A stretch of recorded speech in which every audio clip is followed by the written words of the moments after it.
Next, the fifth category of statements, synchronization statements. Actually, Java is multi-threading language. Multi-threading means, just I give a simple briefing. Actually, a computer is having one CPU. All executions it only performs.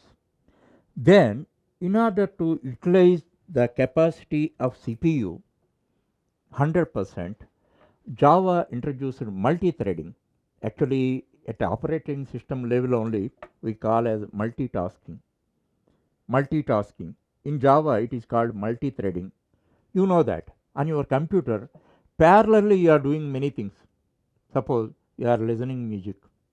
While listening music, you download one file, and at the same time you are typing. You are typing. You are searching for files. Different operations at a time you are doing. What is the internal component which is performing all these jobs? CPU. How it is possible? The that is possible because of your operating system multitasking capability. That multitasking capability only uh, is called multi-threading capability in Java. Java owns that capabilities, and it shows it, it demonstrates it. All these capabilities belong to the language. Actually, those capabilities are belong to operating system, host operating system. But Java shows you, creates a feeling that these all multitasking capabilities are belong to Java. That name also it changes. It does not call multitasking, it calls multi-threading. That is a simple background. Don't think of much and all that. In forthcoming chapters, we discuss that. Where synchronization is required. Actually, in real life also, suppose you are conducting a big party. Then half a dozen people are serving food and all that. Then there should be perfect synchronization. If synchronization is not there and all that, entire thing is mess up. Somebody had to serve plates, somebody had to supply water, somebody had to put one type of dish, other type of dish. That there is a conventional order.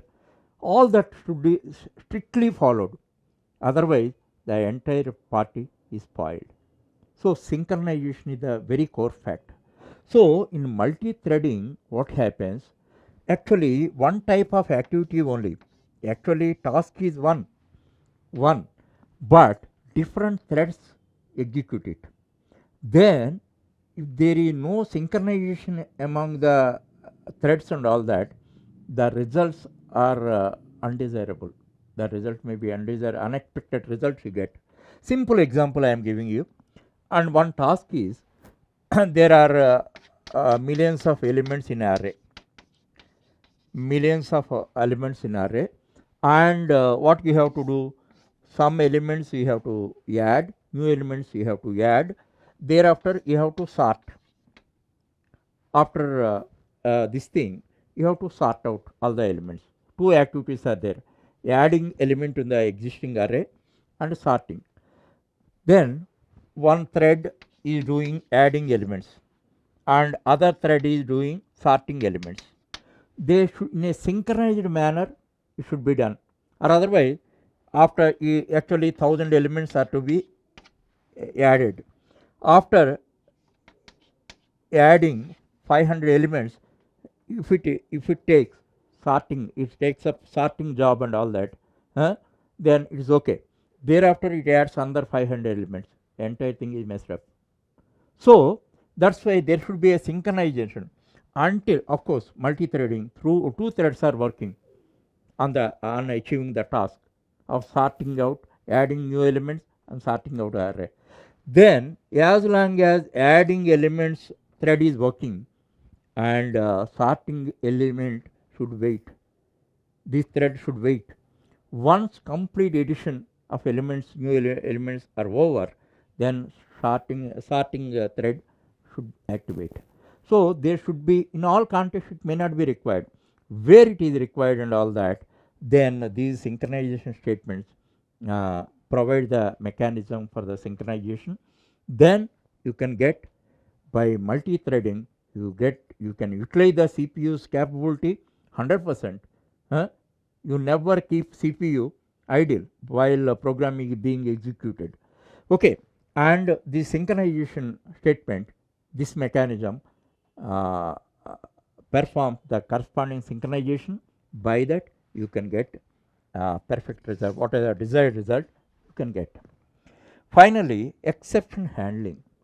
Actually, in Java, two things are there: compilation and interpretation.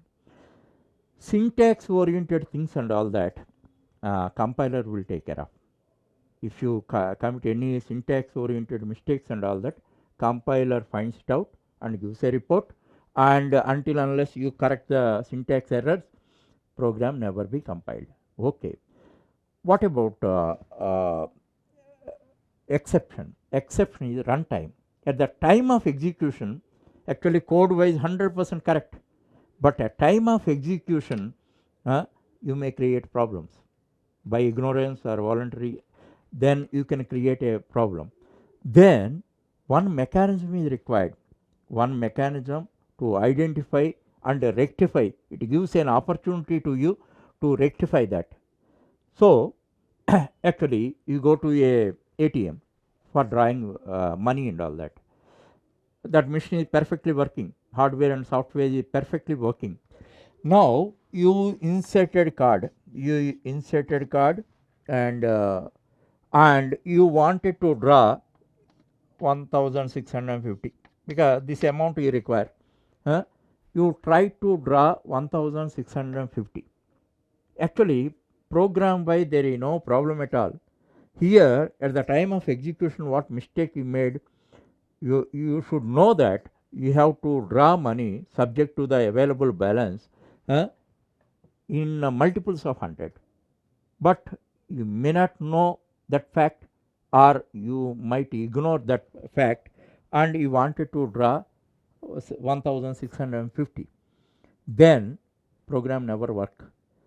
Then actually program should indicate, program should be terminated because against the instructions of the program, but program is not terminated. You can experience that. It gives you one message. What is the message? Draw the money in multiples of 100. Multiples of 100. Then it gives a message to you. Then you can correct your behavior, and then you may ask for 1600 or 1700. This is, otherwise program should be terminated, but program again you are not inserting the card, then program is still working and it is enabling you to correct your mistake. Understand? One more example also in this context I tell you. Suppose you are expecting there are 10,000 rupees balance, but some checks were not collected, but that much balance is not there. Actually 2000 rupees balance only is there, but you expected to deposit 8,000 worth of checks. You thought that 10,000 is there. You wanted to draw 5,000 rupees out of that. Then it is above the available balance. That's why program should be terminated. Then program is not terminated. Just check in a ATM. Then it gives you a message: insufficient balance. Check the balance. Insufficient balance and check the balance. It gives you an opportunity to check the balance. Then immediately you need not again insert the card. Then you check the balance. Okay, you realize that, oh, actual balance is 2000. You can realize that whatever checks you deposited and all that, because of some problem, those are not credited. So if you want within 2000 only, you can draw amount. Understand? All this, otherwise your program is terminated because of these type of problems.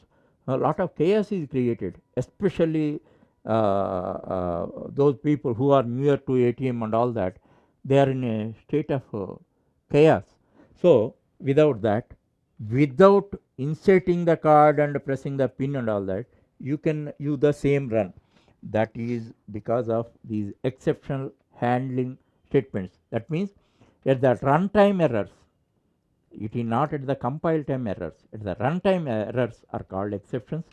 Those can be handled, but all types of exceptions cannot be handled.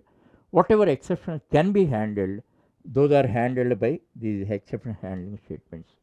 So, in this manner, in Java, we can write totally 6 types of statements: expression statements, selection statements, loop statements, jump statements, synchronization statements, and exception handling statements.